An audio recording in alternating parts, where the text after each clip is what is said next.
we're going to replace the SkiErg2 shock cord. So the first thing that we'll want to do is make sure the spool is spooled up all the way. The white cord wants to be wrapped all the way so it's tight on the spool.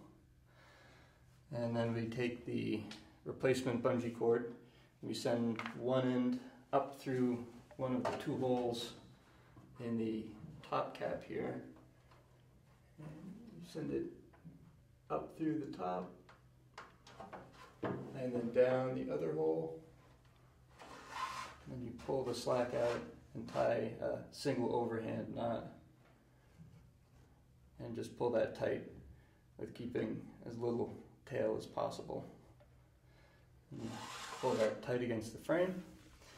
Now we can start routing the bungee cord over the pulleys.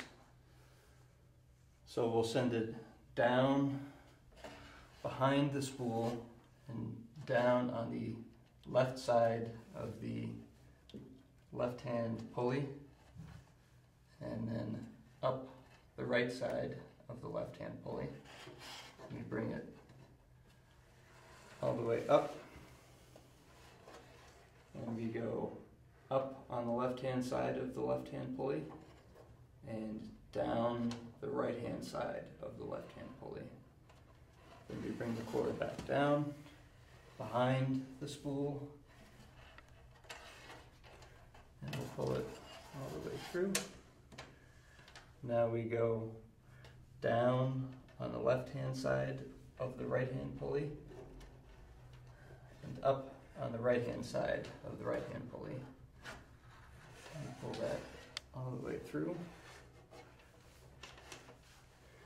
And at the top, we'll go up the left-hand side of the right-hand pulley and down the right-hand side of the right-hand pulley. Once you have the bungee routed over all of the pulleys, we'll wrap it on the spool. So we'll send the green bungee behind the spool first, and we want to get 2 wraps of the bungee. So we send it around the spool once,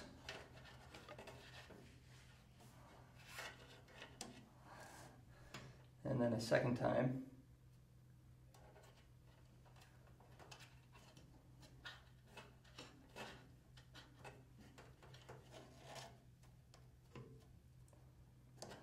And once it's around the spool twice, we'll tie the knot in the end. And to do that, it's just a double overhand knot. So you tie one overhand knot, and then you send the tail around one more time, and then tighten that down. So it's a big knot at the end of the shock cord. We want to make sure that's tight and that this tail is as short as possible.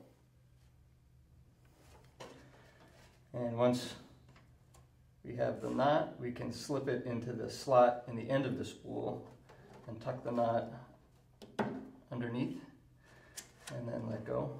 And it should be all set.